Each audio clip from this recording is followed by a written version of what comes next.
आज के इस वीडियो को देखने के बाद में अट नहीं रही है जो तुम्हें कंफ्यूजन होती है ना कि कहां से क्वेश्चन आएंगे, कैसा है इसका एक्सप्लेनेशन, इसके भाव क्या है और एग्जाम में प्रीवियस से क्वेश्चन कैसे आ रखे हैं, वो सारी चीजें तुम्हारी दूर होने वाली है। क्योंकि इस वीडियो को देखने के बाद में तुम्हें ऐसा कोई डाउट नहीं रहेगा जो इस चैप्टर से तुम्हें समझ में ना आए, क्योंकि इस वीडियो में हम लोग प्यारे धुआंधार तरीके से जल्दी से एग्जाम पॉइंट ऑफ व्यू से तुम्हारा ये पूरा चैप्टर कंप्लीट कर रहे होंगे और प्यारे तरीके से तुम्हें भाव बताऊंगा मैं कि इस चैप्टर में लिखा क्या हुआ है, जिससे कि अगर एग्जाम टाइम में कोई भी क्वेश्चन इससे आ जाता है तो तुम आराम से उसे बना लो और तुम्हें ये पूरा चैप्टर अच्छे से समझ में भी आ जाए।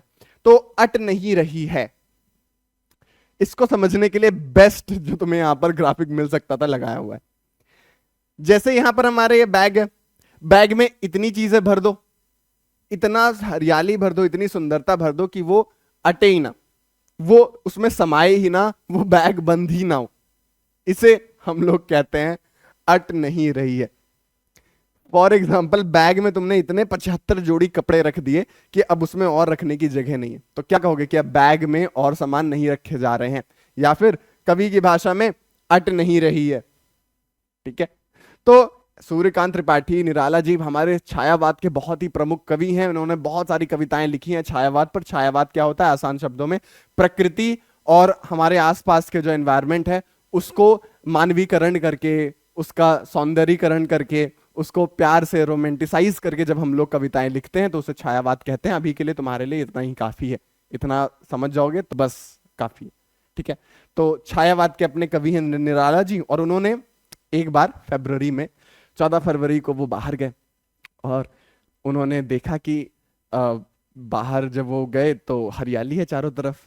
तो उन्होंने कहा कि भाई हरियाली इतनी ज्यादा है कि मैं देखते जा रहा हूं तो इतना प्रसन्न हो जा रहा हूं कि मैं देख ही नहीं पा रहा हूं, इतनी ज्यादा सुंदरता है। भाई कोई सुंदर इतना कैसे हो सकता है कि सुंदरता आंख आंख की सुंदरता कम पड़ जाए। तो यही है हमारे निराला जी का पूरा भाव, अट नहीं रही है चैप्टर पे। तो आओ शुरू करते हैं इस चैप्टर को बहुत प्यारे तरीके से। तो चलो स्टार्ट करते हैं। अट नहीं रही है, आभा फागुन की तन सट नहीं रही। अब देखो फागुन होता है हमारा फरवरी का महीना। ठीक है, बेसिकली यहां पर वसंत ऋतु की बात चल रही है लाडले। ठीक है, बसंत ऋतु क्या है हमारा? जब पतझड़ आते हैं, पतझड़ के बाद में जब नई नई पत्तियां उगती हैं फरवरी मार्च के समय में, उसे हम लोग कहते हैं बसंत ऋतु। ऋतुओं का राजा वसंत ऋतु। ठीक है, 5 लाइन तो तुमने याद ही की होगी बचपन में। तो जो हमारा फागुन है, फागुन का महीना बहुत ही प्यारा महीना होता है। ये फरवरी से मार्च तक चलता है हिंदी कैलेंडर में। फरवरी से मार्च, 15 फरवरी से तुम्हें 15 मार्च तक का ये तो तुम्हारा जो टाइम पीरियड है उसे फागुन कहा जाता है। तो फागुन में जो हमारी नई नई पत्तियां हैं वो आती हैं। आसपास का जो हमारा एनवायरमेंट है वो एकदम प्रफुल्लित, एकदम अच्छा सा प्यारा सा नेचरिस्टिक हो जाता है, एकदम एस्थेटिक स्टोरी लगाने वाला। तो तुम लोग को स्टोरी नहीं लगानी है, तुम लोग को ये चैप्टर कंप्लीट करनी है निराला जी ने, क्योंकि स्टोरी लगाने के बजाय में पूरी कविता लिख दी। तो अट नहीं रही है में जो हमारा कवि शुरू करते हैं वो कहते हैं कि जो क्या अट नहीं रही है, आभा फागुन की। आभा मतलब चमक, फागुन मतलब महीना, वसंत ऋतु का महीना, उसकी जो चमक है वो अट नहीं रही है, सट नहीं रही है। अब ये अट सट ये सारी चीजें जो है ना उसका मतलब है कि समा नहीं रही है। ठीक है, यहां पर सट का मतलब भी है कि समा नहीं रही है। ठीक है, तो आभा फागुन की इतनी ज्यादा है कि वो अट नहीं रही है, इसका मतलब पूरा ये हो गया। तो बेसिकली फागुन के महीने में, वसंत ऋतु के महीने में, मौसम में तुम्हें यह देखने को मिलता है कि जो हमारे पास में सुंदरता होती है प्रकृति की वो इतनी ज्यादा होती है कि वो ऐसा लगता है कि एक्सट्रीम में सुंदरता है। ठीक है, तो कवि हमारे हैं ही बह की बातें करने वाले, तो उन्होंने कह दिया कि भाई इतनी सुंदरता है कि वो अट ही नहीं रही है। आगे देखो वो क्या कहते हैं, कहीं सांस लेते हो घर घर भर देते हो। वो कहते हैं प्रकृति से कि तुम कहीं भी सांस लेते हो, मतलब कहीं पे जहां पर तुम्हारा वास होता है, वसंत ऋतु फागुन के महीने में तुम एकदम घर घर भर देते हो। एक सूखी सी टहनी रहती है ठंडी में, पतझड़ के बाद में एक सूखी सी टहनी रहती है, और जैसे ही वसंत ऋतु का मौसम आता है तुम देखो पूरे पेड़ भर जाते हैं हरी हरी पत्तियों से।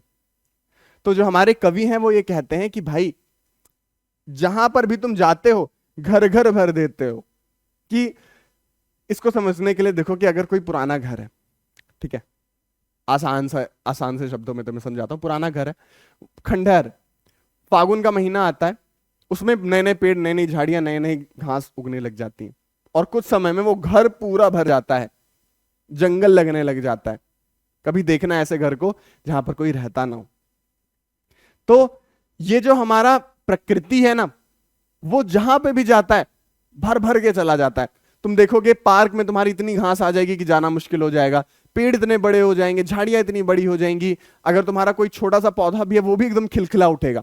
तो कवि कहते हैं कि जो तुम सांस लेते हो और घर घर भर देते हो, उड़ने को नभ में तुम पर पर कर देते हो। अब ये समझना, पर मतलब होता है पंख, ठीक है। तो जब वसंत ऋतु का मौसम होता है ना, तो सबसे ज्यादा खुश चिड़िया और पक्षी और पशु पक्षी होते हैं, ठीक है। आसपास तुम देखना वसंत ऋतु के टाइम पर बड़े विदेशों से चिड़िया हमारे यहाँ पर माइग्रेट करती हैं, उड़ उड़ कर आती हैं, क्योंकि हमारे यहाँ का मौसम बहुत प्यारा होता है। यहाँ पर वसंत ऋतु बहुत खिलखिला कर आती है।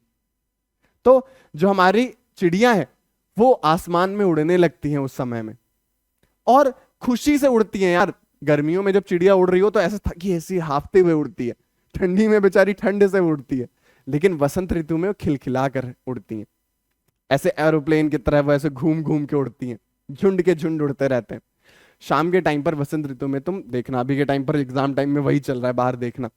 तो कवि कह रहे हैं कि जब वसंत ऋतु का टाइम होता है तो नभ, नभ मतलब होता है आसमान, नभ में उड़ने के लिए चारों तरफ देखो तो पक्षी होते हैं, खुशी से उड़ रहे होते हैं।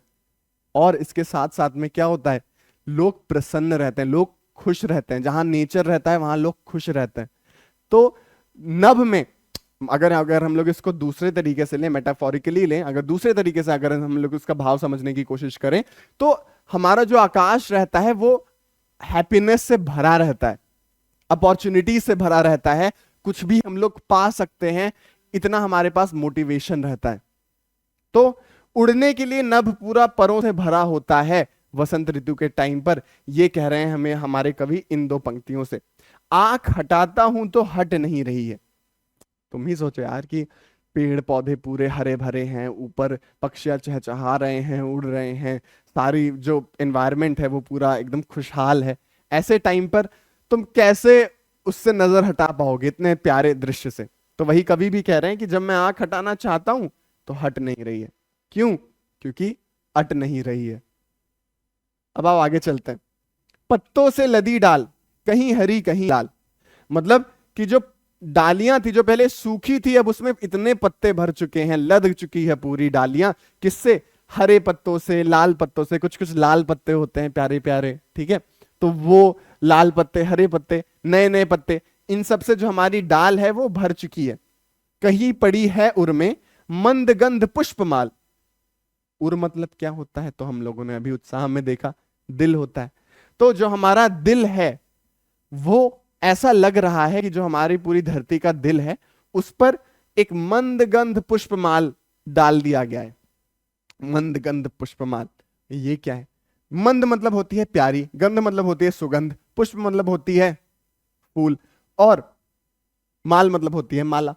तो एक प्यारे फूलों की माला डाल दी गई है हमारे हृदय पे, ऐसा लग रहा है कवि को।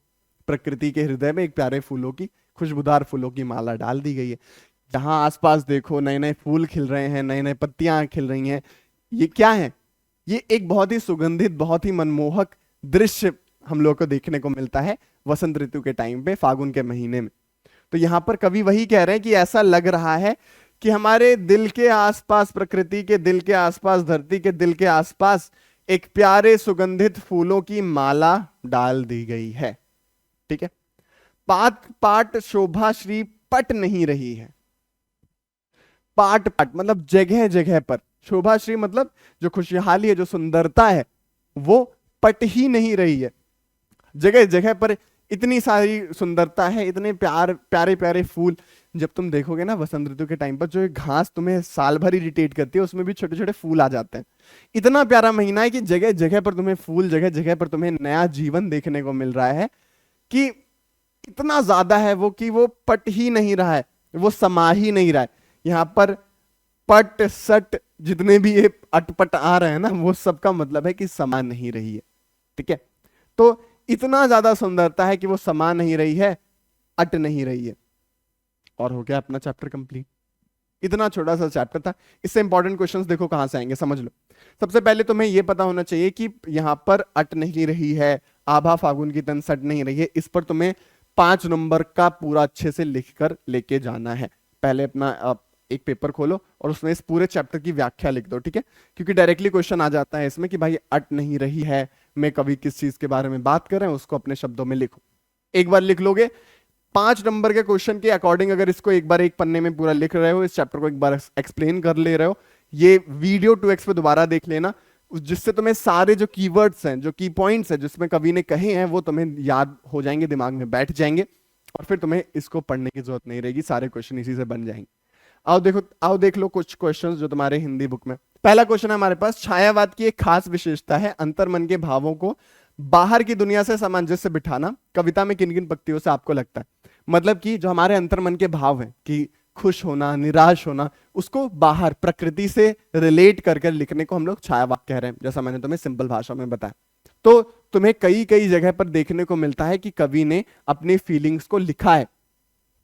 कौन कौन सी पंक्तियां थी? जैसे आभा फागुन की तन सट नहीं रही है, कि जो आभा फागुन की है, जो चमक है फागुन की, वो पूरे जो हमारी धरती है उस पर सटी नहीं रही है। वो इतनी ज्यादा है कि वो मतलब कितना भी पाट पाट शोभा सिर्फ पट नहीं रही है। कितना भी पाट लो, कितना भी उसमें समाने की कोशिश करो, इतनी ज्यादा सुंदरता है कि वो बाहर लीक कर रही है, बहुत ज्यादा है। ऐसे ही उड़ने को नभ में तुम पर कर देते हो। कभी खुश हैं तो वो उड़ना चाह रहे हैं, नभ में देखते हैं तो पक्षियों के पर इधर उधर फैले हुए हैं, तो वो अपनी फीलिंग्स को दिखा रहे हैं, इसमें अपनी फीलिंग्स को लिख रहे हैं। आंख हटाता हूं तो हट नहीं रही है। अब ऐसा कभी होता है क्या कि तुम आंख हटाना चाहो और हटे ना? ये तो फीलिंग्स ही है ना। कितनी प्यारा दृश्य है कि मैं आंख हटाना भी चाहूं तो भी नहीं हट रही, क्योंकि वो दृश्य बहुत प्यारा है, ठीक है, जैसा मुझे अभी दिख रहा है। तुम मेहनत कर रहे हो और एग्जाम में अच्छे नंबर लाने वाले हो। नेक्स्ट क्वेश्चन है हमारा, कवि की आंख फागुन की सुंदरता से क्यों नहीं हट रही है? क्योंकि इतना सुंदर माहौल है ना। तो वही तुम इसको आराम से पॉज करके पढ़ लो, मैंने ऑलरेडी तुम्हें काफी बता रखा है। प्रस्तुत कविता में कवि ने प्रकृति की व्यापकता का वर्णन किन रूपों में किया है? किन किन रूपों में किया है उन्होंने कहा है कि पेड़ पौधे नए पत्ते उसमें खिलखिला रहे हैं, फिर देखो तो आसमान पर उसे भरा हुआ है, उड़ने का मन कर रहा है, डालियों में हरी लाल पत्तियां बिखर चुकी हैं, चारों तरफ पुष्प महक रहे हैं, फूलों की माला ऐसा लगता है किसी ने दिल पर डाल दी है, और अच्छा पूरा वातावरण हो गया है नेचरमयी। ठीक है, तो इसको एक बार पढ़ लो और चलो आगे बढ़ते हैं। फागुन में ऐसा क्या है जो बाकी ऋतुओं से भिन्न होता है? तो नया नवजीवन मिलता है यहाँ पर। इसको तुम अच्छे से आसान शब्दों में यहाँ पर पढ़ सकते हो, ठीक है। बाकी सारे चीजों में क्या होता है, बाकी सारे मौसमों में, ऋतुओं में क्या होता है कि जो हमारे पास ऑलरेडी एग्जिस्टिंग चीज है वही रहती है, बट यहाँ पर हमें नया जीवन मिलता है, पेड़ों को नया जीवन मिलता है, पशु पक्षियों को भी नया जीवन मिलता है, नया उत्साह मिलता है, ठीक है।